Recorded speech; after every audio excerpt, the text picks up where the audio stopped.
are again. I thought this morning that we could start off with the fun fact that you probably know that this podcast is late. I shared it on our Instagram yesterday or the day before yesterday, depending on when this podcast goes out, that we had an episode recorded, but then in editing, I didn't feel comfortable with it and we decided to do it again. And now we are not redoing that episode. We'll give it some time and do it some other day. Yeah. Now we are doing an episode that we also had previously recorded and Megan didn't feel comfortable with it. And now we're doing that today. So full circle. Yeah, so we're trading. We're going back and forth with our discomfort. Yeah, we do want to be authentic and like not think too hard about what we're putting out. But we also don't want to put out things that we're uncomfortable with. So it's finding that balance, and I think we're figuring it out pretty well. Yeah. And I'm excited to re-record this one today. Oh, good. Me too. So what is it that we're talking about today? Ooh, look at you with our segues. We are recording about sustainability around babies. And it's a time. Sustainability in itself is a time. And then with a baby, where the industry tells you need all the things. Oh, gosh. There's both, right? The industry tells you need all the things. And like eco-minimalists tell you need none of the things. And then like you have to figure out where your middle is. Yeah. You have to figure out where you can emotionally and mentally sustainably make sustainable choices somewhere along that spectrum, right? Yeah. And how to live your life on a day-to-day basis in a way where you feel good about the choices that you're making and the impact that they'll have, but you also don't feel completely exhausted by having to make those choices by the end of the day. Yeah, and it's like doable and not ruining and ruling your life. Yeah. And how to make those decisions. Well, in my experience, I've had to make those decisions quickly, right? Because I don't know what I'm going to need for a baby until I get there. Mm-hmm. And my baby changes every 2 weeks. And so what he needs changes every 2 weeks. So the things that I have that really worked at the beginning, and I thought, well, this will carry me through. I don't need to get anything else. 2 weeks later, he's like, think again, Mom. Right. So we're going to be talking about the ways that we do and imagine living sustainably with a baby, the different ways that we do that. So the different category, we're going with a classic, reduce, reuse, recycle. We're going to talk about the ways that we can use less stuff, the ways that we can use things that already exist in the world, and the ways that we can use things that weren't originally intended for that purpose. For the baby. Does that about sum it up? Yeah, I like that a lot. I already feel great. Yay! And I especially like that you put in there that it changes. Like you can think you have figured something out and then X amount of time later, you're like, oh, okay, need to rethink this one. Mm-hmm. Because I always, whatever we talk about, I always like to point out that I am not in this situation yet. I am pre all of this. Mm-hmm. So I'm making up my mind and putting out theories and making decisions on the basis of right now. And I'm very aware that all of that can change dramatically once I do have a child. So I like that you put that in there. Yeah, well, and it changes also what I mentioned at the beginning.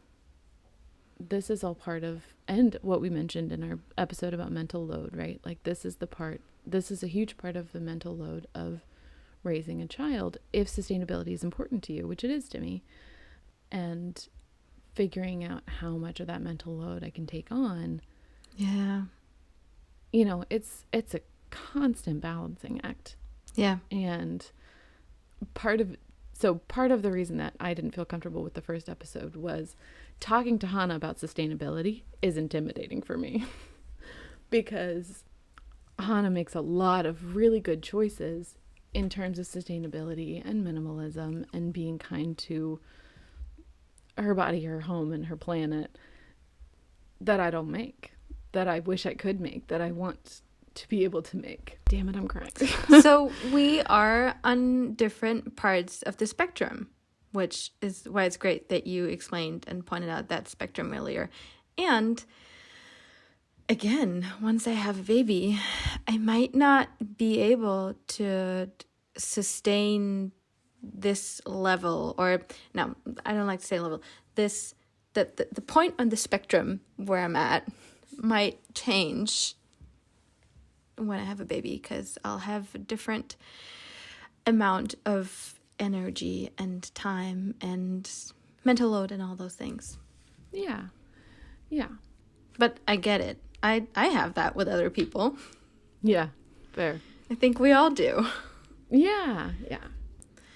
And I hope a lot of you have heard this talked about a lot before hearing this here, because it's especially so important now with all the social media that we have. It's so important not to compare yourself to others. No one is living your life. The choices that the other person is making, they're making on the basis of the life that they're living and the options that they have and all of the things. And you are living a different life, so you don't have the same options and you're making different choices, and all of that is okay. And it doesn't make sense to compare yourself to someone else because you're not in the same position. No, all of the things that you say are true, right? I know them in my brain. And then we start talking about it and I start to feel inadequate. And I think that that's a really easy, a thing that happens very quickly. Yeah, it does. Around things that you care a lot about. Yeah. And around people that, so I love you and I respect you and I want you to love and respect me, right? So this is a place where I feel like I could catch your judgment. This is a place where I feel like I could mess up and you would be disappointed in me, right? Mm-hmm. And I think that it applies. I mean, that applies to a wider context, right? If we're posting on Instagram, we want people to think that we're cool and we're smart, we want those likes. Emotionally in touch, and we are, that we have it all and that we have it together. Mm-hmm. And yeah, on a day-to-day basis, when I'm not thinking about other people, I'm proud of the choices that I make, and I understand the bandwidth that I have, and I'm, in my own body, in my own space. But when I put it out publicly, and especially with you, especially with someone that I care deeply about, that I want to think well of me, I start to think about how other people and how you might see me and I start to feel inadequate, Mm-hmm. And I think that that's a huge part of, and to bring it back to the wider context of sustainability and hopefully to get these cheers in check, I think that's really common around sustainability and part of the reason why people find it hard to engage with, because it's so big, right? It's so big. It's huge, and it feels so heavy, and it feels so important, and it is all of those things. And each individual choice you make has an impact, right? And that's the idea behind trying to live sustainably, is making choices based on the impact that they have. And for me, when I enter situations like this, and I'm sure I'm not the only person that does that, I feel like I have to make every choice. Oh, yeah. And now, yesterday. Yeah, exactly. Yesterday, because we're coming up against a deadline and coming up against a, point of no return. Yeah. So, she overwhelming. Uh-huh. So, that's the baggage that we're walking into this with. That's the tea. Yeah. That's the reality of my brain when we start talking about sustainability. And I'm grateful that you are willing to share that, because I am sure that so many people feel that way. Yeah, of course. I do too, which I hope that doesn't seem condescending. I don't know if that's the right word here, but I feel that way too. And bringing it back to social media, unfortunately, there is indeed some backlash and judgment that we have the possibility of getting when we put ourselves out there. So like when Megan said that she's afraid of my judgment, that can happen in our immediate life, like in our actual, not virtual, our actual life, with the people that we surround ourselves with, and even more so on social media. Like once you start talking about sustainability, people can start to point out the things that you're not doing yet. Or have decided aren't worth the cost for you in your life, right? Like there are certain things that aren't going to work in your life. And that's okay. You don't have to do everything. One of the people that I follow online who, does a lot of sustainability content and lives a very sustainable life, I don't know what you would call it. I guess her catchphrase, her motto is, you can't do all the good the world needs, but the world needs all the good that you can do. I like that. I was about to say one, and I think I thought you were going to say the same thing, and I like that it's different. Yeah. I was going to say, I read in a lot of places that we don't need one person to do it perfectly. We need a lot of people to do it imperfectly. Yeah, so absolutely. we don't all need to make 100% of the right choices. We just all need to do as much as we can do. And then that is going to be great. And that is going to get us to the global goal that we have, I think. I believe in that. I choose to believe in that. Yeah, I think you're right. And I think that's really important to remember if you're a person like me and probably like you that feels like they need to make 100% of the right choices. Yeah. It's good to remind ourselves of that. Yeah, it is. So, should we actually talk about practical things, or do we just want to keep expounding on the existential portion of this challenge? Yeah, no, I like this, and I agree. I think we could go into actual things. So, reduce. What are our ideas of reducing in terms of life with a baby?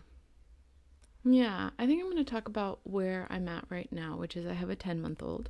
And the things, so in my mind, reducing for me mainly equates to reducing the amount of trash that I produce, that our household produces. So baby trash is many and various and extensive, but for me that usually means, well, for one, we cloth diaper our baby.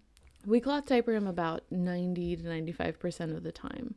If he gets a bad diaper rash where he needs some stronger stuff, we'll put A&D on him and we'll put him in a disposable diaper.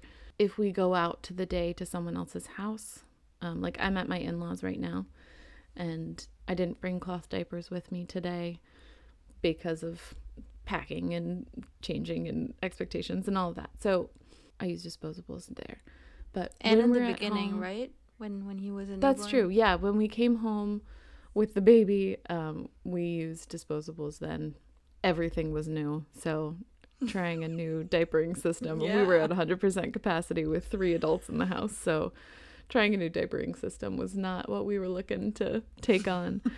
But Hunter and I were talking about it yesterday. And in my head, we had used disposable diapers for like the first month, right? And Hunter was like, no, it was like a week to 10 days. It was like very soon thereafter. Oh. And I was like, I have no sense of time from that period, right? Like I have a day was a year, was a month, was a minute. Like it was just, I had no sense of time. So it was kind of cool to hear that it was only like a week or two that we use disposables. Yeah. And I think probably because I was looking at the bag of dirty diapers at the end of the day and going, oh my God, we need to start using disposables. We need to start using cloth diapers, because it's just a lot of, disposable diapers are a lot of trash, and it made me sad. So it actually eased my mental load in that case. Yay! To make the more sustainable swap. So that's something we've been doing since pretty early on. That's a big trash saver. And I love it. It's just fun. They're cute. He doesn't need to wear pants just because they're so cute. And we can use them over and over again. We can use them for our next baby. We can give them on to people in my family or friends that want to use cloth diapers. Yeah, exactly. Send them on to Hanna. You waving at me. She's like, please raise my hand. It's me, please. And we have had to get more cloth diapers than I was anticipating.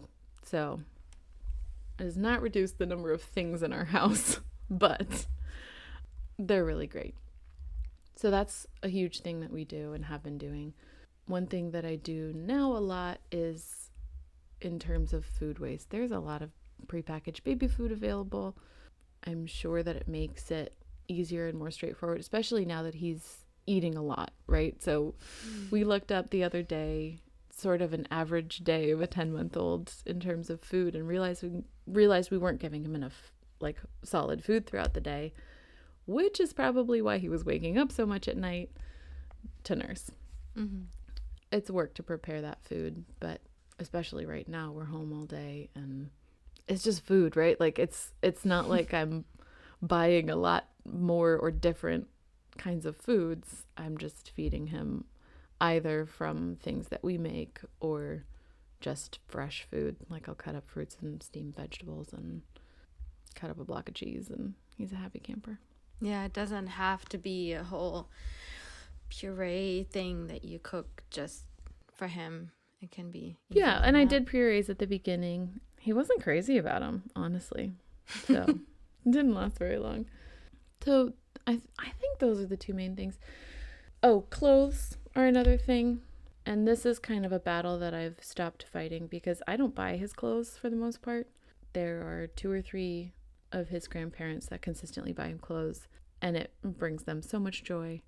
And one of them, and the person who shops the most for him, shops secondhand. So that's fantastic.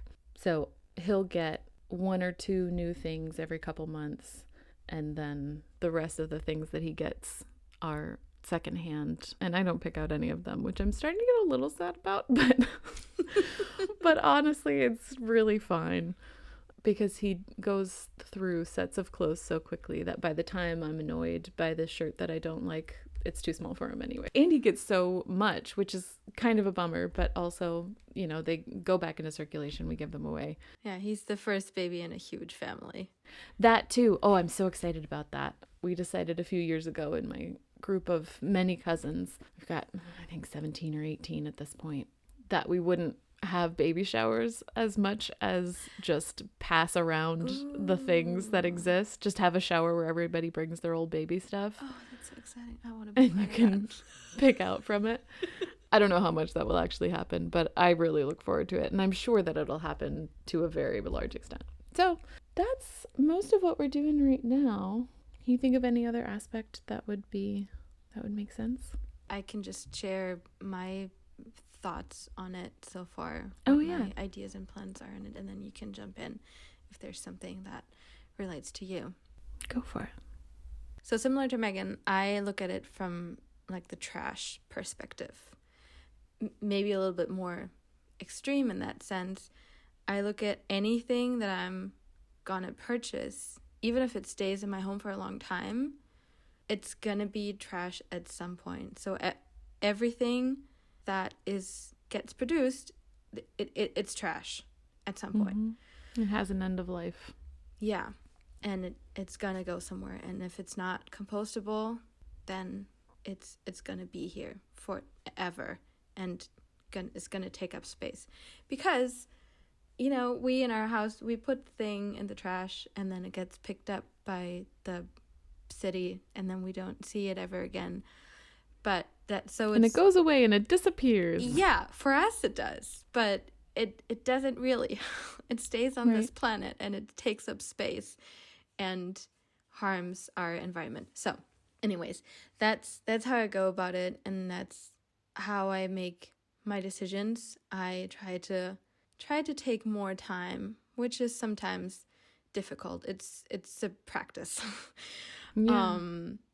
To take more time and think about the things that I want to get, if I really need them, if I really want them, and what their circle of life is going to be. So like, when I'm done with it, what's going to happen to it then? Can I pass it on to someone else, like Megan said? Things like that. So my first step is to really think, do I really need this, and what's going to happen with it when I'm done with it? Mm-hmm. So, for example, in baby terms, I want to really question what we really need. So like, do I need a separate bed for the baby? Is that something? And I think that's something that I can't decide before the baby's here. I don't think we can make the decision and can know before they are here how we are comfortable with them. Like, I don't know what the personality of the baby is going to be like. I don't know if they do better sleeping by themselves, if they do better sleeping with us. I don't know how we're going to feel if we do fine with the baby in our bed, if we need the baby to be separate because we just can't sleep with them right there. So I guess that's the first step, to prolong the decision until I have more information about it. Right. And then things like what you said, cloth diapering. I want to do elimination communication, which is to be aware of the baby's communication and therefore know when they need to use the bathroom, and then have a communication style with them. So there are like signals you can do, cues to signal to them first. Okay, I see that you need to use the bathroom. Hold on, we're gonna go. And then once you're in the position, you're, I don't know, holding the baby over the toilet, whatever, how you choose to handle it, then give the baby a cue. Okay, it's okay to go now. And then they go. And they usually go at certain times too. Like, you're probably going to know after they wake up, after they nurse, they are usually going to go. So those are times you can just generally hold them. Anyways, there's that. And planning on using cloth diapers with it, and we'll see how it goes. And then, for example, for diapering, I want to not buy wipes because, like Megan said, that's something that just like automatically really is a volume of trash.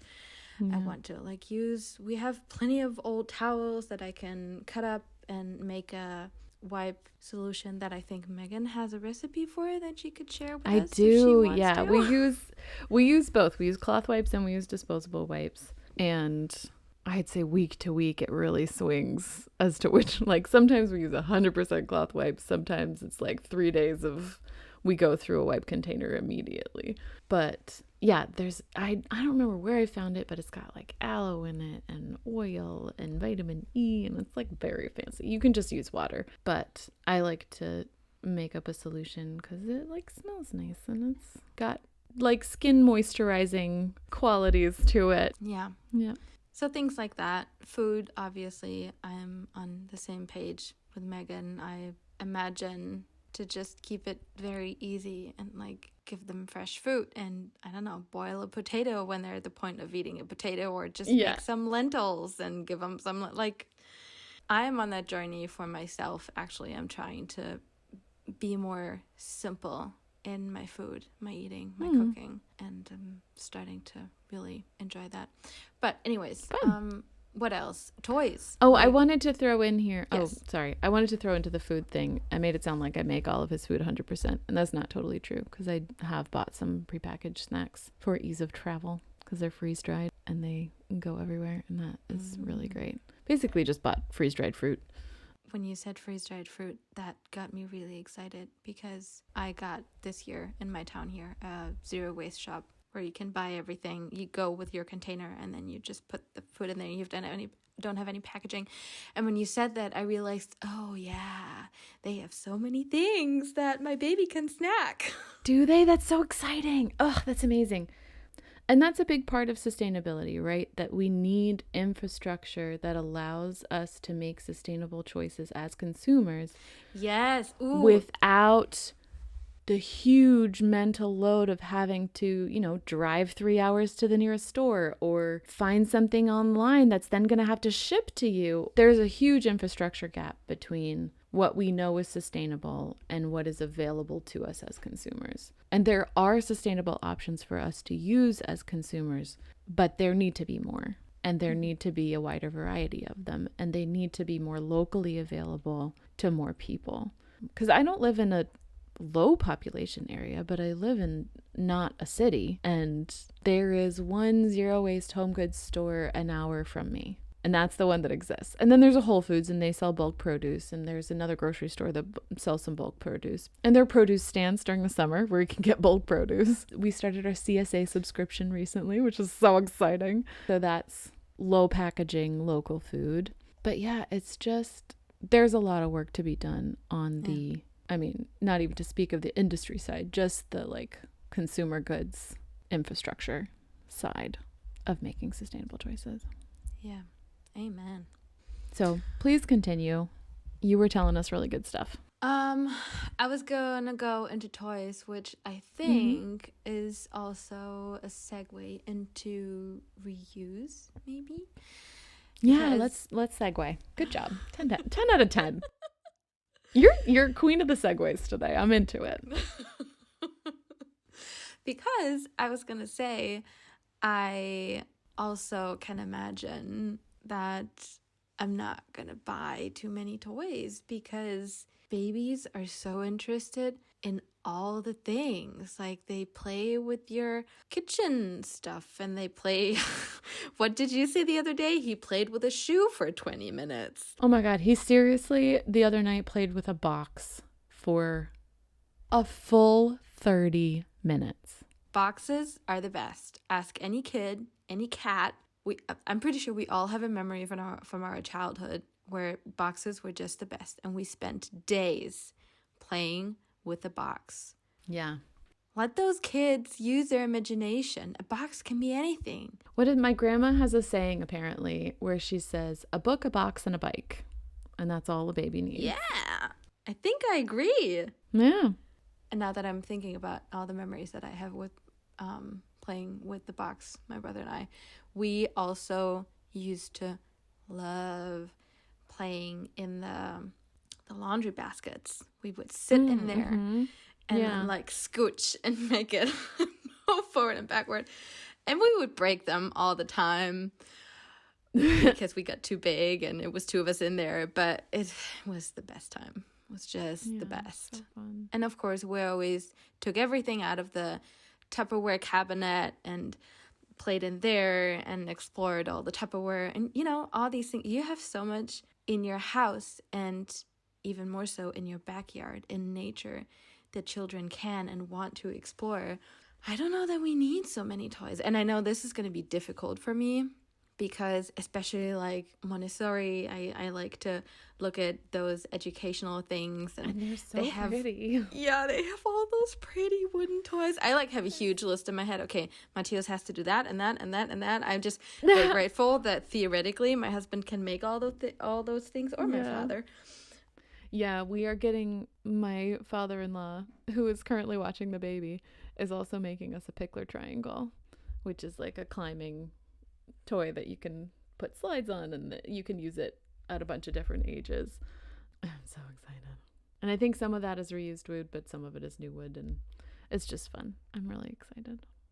Yeah, so there's something where it's possible to make a lot of decisions to buy less or more, or to reuse things so especially Montessori, for example, there are so many, I like to go on YouTube. There are so many videos where people show you how they do crafts, how they make music, toys, different sorts of educational stations out of things they have in their home. So you take a Tupperware and put some peas in it, and then you take a different Tupperware and put some beans in it, and then they can make You music have two with different it. sounding shakers Yeah. or drums.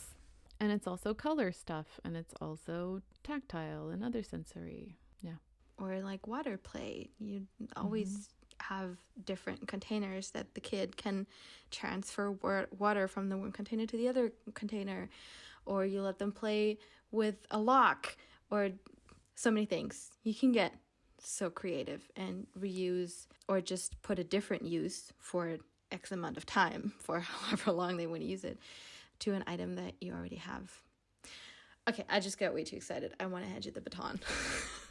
Oh, so just to offer a different version of that, because so many toys have such a short lifespan inside the home and in the interest of the child, there are also hundreds of thousands and probably millions of toys in thrift stores and in secondhand stores. And I even found a nice wooden toy at a thrift store recently, and he's been super into it several times since then, which is very, very exciting and affirming for me, because it's hard for me to buy things because of the mental load previously mentioned. I was really excited that there was a nice wooden toy at the thrift store, so I got it, and I'm so grateful that he likes it. But yeah, there's tons of toys at thrift stores, and not just wooden ones. And, whatever kind of toy you want to get your kid is probably available out there secondhand. He's also, so my baby is really into magnets right now. And actually, inspired by Hanna's use of eBay, I went on eBay, and there's really great like connecting magnet toys that I've seen several people use in like family vlogs and stuff that I've seen on YouTube, use at many ages, right? So I was excited to try and find something like that, and I was able to find a used lot of those little magnet toys. The baby industry has been going for a long time. The child and toy industry is thriving, and they have been thriving for many, many decades. So any toy that you could possibly want for your baby is available out there for you to get, that already exists and is not new from the store. Bonus is probably less expensive. By far, the thing he is most interested in our house is trash. Toilet paper tubes, wrapping from something, plastic bag from some food we bought. Like, just trash and shoes are his most interesting thing. And cupboards. He's very into opening and closing right now, so cupboards are also very good. Oh, one thing I do reuse is the top to the baby wipe container, and I've seen other people do this, but I did come up with it myself, but it's not an original idea. You can pull the top off of wipe containers, and it's like a plastic open and close lid top. And the sticky stuff actually on the ones that I buy stays on the back of it. So I started sticking them to our fridge, and he'll go by and open and close them and open and close them. And I'm going to put them at different levels once we acquire more. So far we're about 3 or 4. But yeah, he's really into it. And you can make peekaboo toys out of that, right? Like you can put colors or shapes or pictures of animals on the inside. Or textile. Oh, exactly. Or cloth, something sensory, or smells even, Ooh, yeah. There's so much you can do, and you don't even have to be crafty to do it, because also he will just chew on a toilet paper tube and be perfectly happy, right? So sounds about right. Yeah. Yeah. So reusing is a big deal. Secondhand stuff, and then also just stuff that's not intended for babies but is safe and enthralling to them, because everything is enthralling to them. They're literally studying and learning every second of every day, because that's their job and that's what their brain is wired to do. Yeah. So you don't have to try to get them interested in something. They will be interested in something. It just might not be that cool toy that you bought for them that's supposed to be perfect for their age group and perfect for their developmental stage and is really pretty and you love it. Because I have those too. I'm like, oh, this is so pretty. You should play with it. It's so fun. Look, this is how you play with it. I know. I'm sure he will at some point. It's just finding the right context for it. And that's another great reason to shop secondhand and just use stuff that you have, right? Because you might find this thing that you think is really great, and the description And says you saw someone on YouTube. Yeah, and it fits his age group and whatever, and you think it's so great, and then you get it, and the baby, the kid, just is not interested, and then you're so disappointed. And if you got it secondhand and paid cheap for it, maybe the disappointment stings a little less than if you paid full price. Yeah, so I'm glad that you shared that. Definitely secondhand. Anything you could ever need is already out there, and we can just keep that in the loop instead of having more stuff produced. And then, so with that, also what I plan on doing is to, whenever we have something that we're not going to use anymore, put it in the loop, sell it secondhand, give it to someone. Like Megan said, have baby showers where you can just bring everything you want to pass on, and then the person chooses what they want and saves a lot of money. I mean, how great is that? Yeah, for everyone. They don't have to buy it. You don't have to buy it for them.